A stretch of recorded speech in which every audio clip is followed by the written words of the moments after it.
Hi everyone! In this video, we're gonna take a look at the 6-inch scale Venom Horse. So this is from the Venom The Last Dance movie. I would say this is not an official product since I haven't seen any toy sites or toy pages that promotes this one. All I can see are postings in Lazada, Shopee, and AliExpress. And these postings don't even have any brands on them. Although in the box it says Bandai Spirits, but I haven't seen any posts from Bandai promoting this figure. So for the meantime, let's treat this as an unofficial product. And for the price, I got mine for 2,098 pesos, so that's around $36. And so far this is the price range I've seen, so it's around 2,000 to 2,500 pesos. And now here's the box. Then here are the sides. So the sides are actually the same. Here. Then here's the back. Here's the top. And here's the bottom. And as you can see, mine was damaged during shipment. And now here's Venom Horse out of its box. So the tail is detached by default. And now let's assemble the tail first before taking a closer look. And now here's the overall look. So we have this blue wash on the entire body. I hope you can see those. Then moving on, here's the front. Here's the other side. Here's the top. Here's the back. And here's the bottom. So this figure is pretty solid, but you can still make a dent on the goo or the symbiote. Here. And so far there's no foul smell on this one. And it's not prone to paint chips.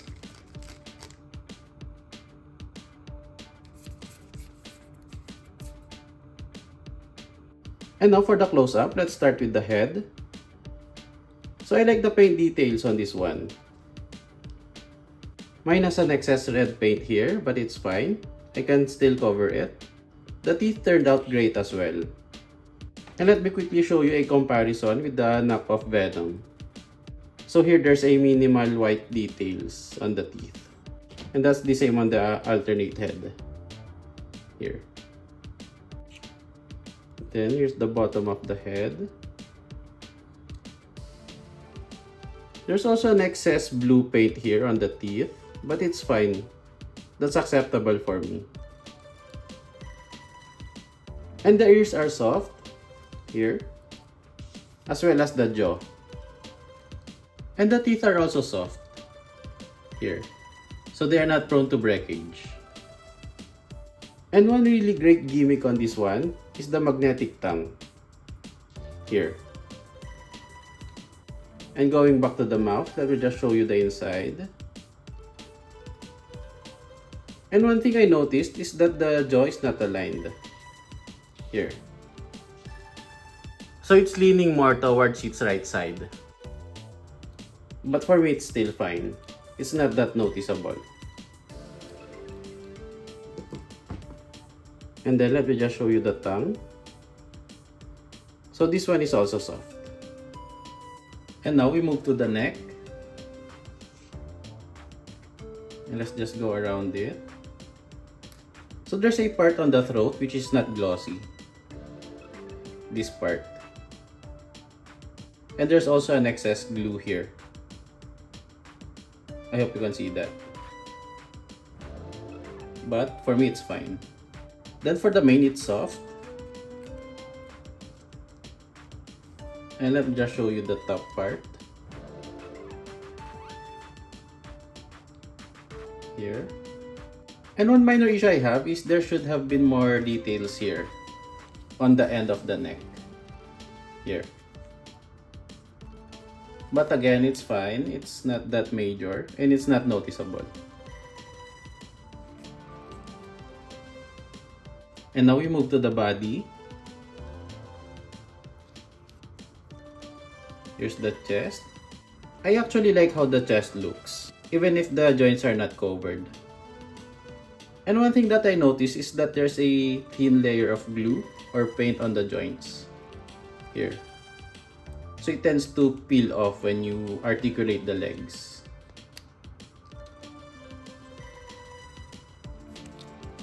Then, showing you the other side. Here's the top. Then here's the bottom. So here's the stomach. Here. And I also like that we still have this texture on the skin. And now we move to the front legs. Here are the sides. So again, it's nice that we have this texture on the skin. So aside from the goo or the symbiote, we have the texture in between. Here. Then let me show you the inner side. Here. Then here's the back part. So mine has an excess knob here. So I'll just have to cut it later.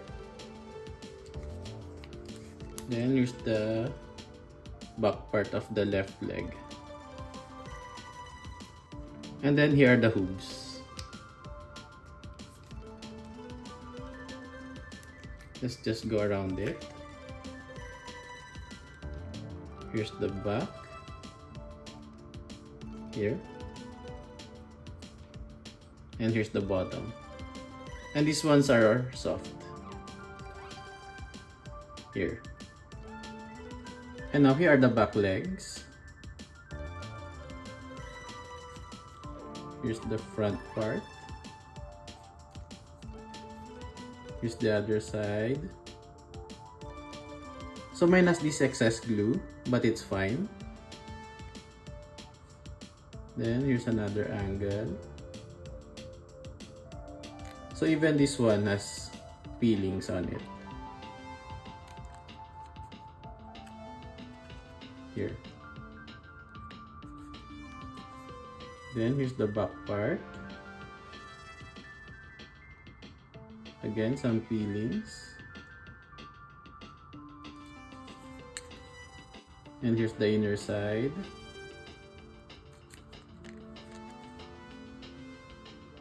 Here.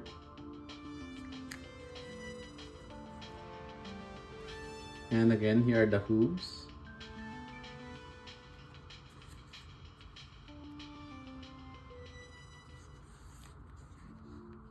And these ones are also soft. And finally, we have the tail. And this one is also soft. Here. And let me just show you some angles. And here. And now let me just show you a final look in case I missed some angles. Here are the legs.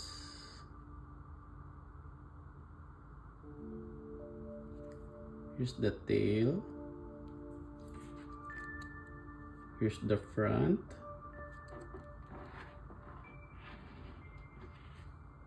The chest. The legs again. Here's the other side.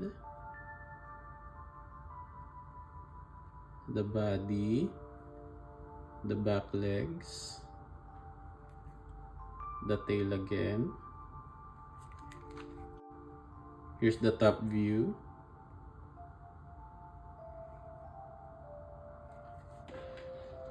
And here's the bottom view.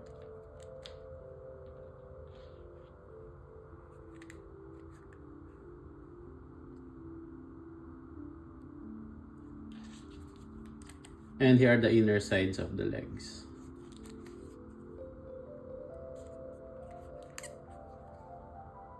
Here.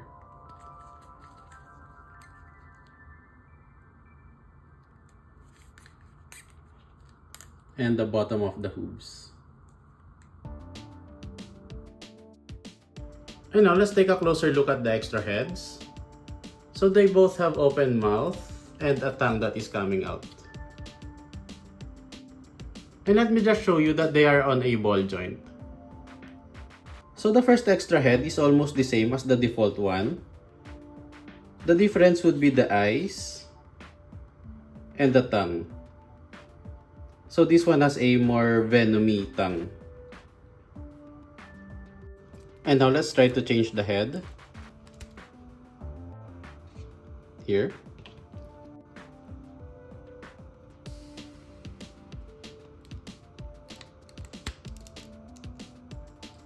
So here. So it's actually easy. And now here's the close-up of the first extra head. And let's just go around it. So for this one, there's an excess blue paint here, but it's fine. I just wish they added more teeth on this part. Here. So this part looks flat. Then for the eyes, they look great. And then for the tongue, it has this rough texture, giving it a more venomy look. And we also have texture on the inside of the mouth, so that's nice. Even on the bottom part. And for this extra head, the tongue is not magnetic. Here, so it's fixed. And one more thing is that the jaw is also not aligned on this one. So the lower jaw is more on its right side. Here, I hope you can see the difference. And this is the same as the default head.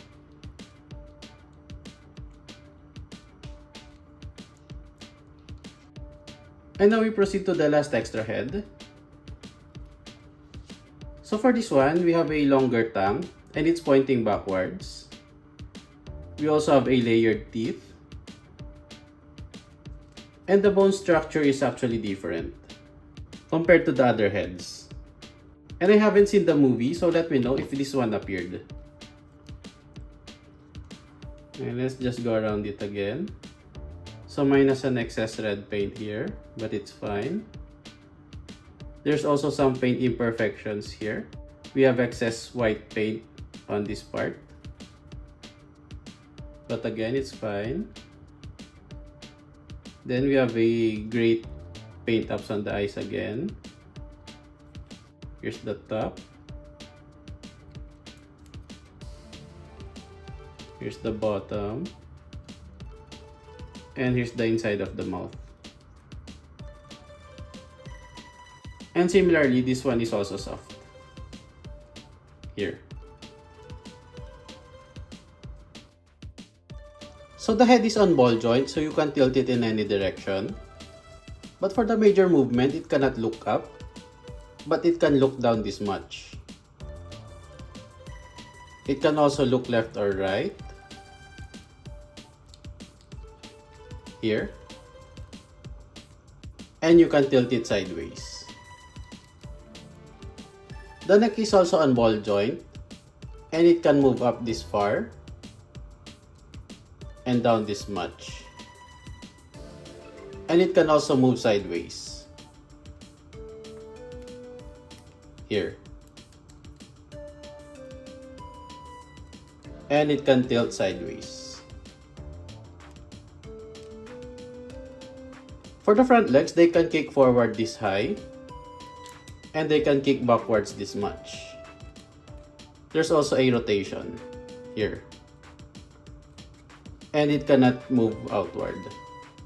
The knees can bend for 90 degrees. And there's also a rotation here. And that's similar with the hooves. So it can bend for 90 degrees. And there's a rotation. Then for the back legs, they can move forward just a little bit. And it can kick backwards this much. There's also an inner and outer movement here. There's also an articulation on this part, so it can move forward this much. And it can move backwards this far. Let me show you again. Here and here.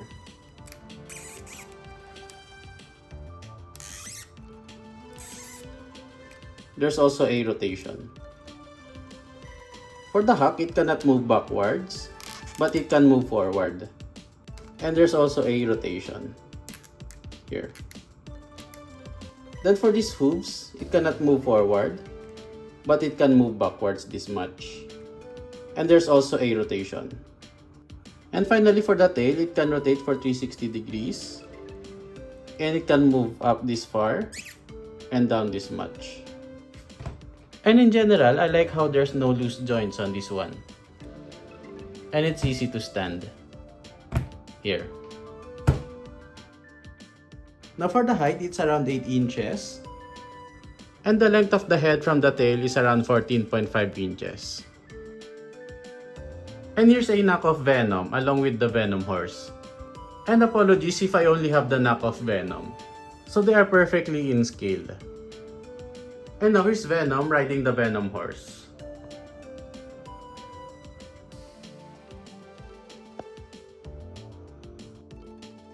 And now let me show you how heavy this figure is. So it's more than half a kilo. So overall, this figure is okay for me. The quality and the design is really great. And the price is reasonable. It's within the range of the heavy hitters in Marvel Legends. But I think this figure will only be useful or worth it if you have the Venom figure. And that concludes our toy review.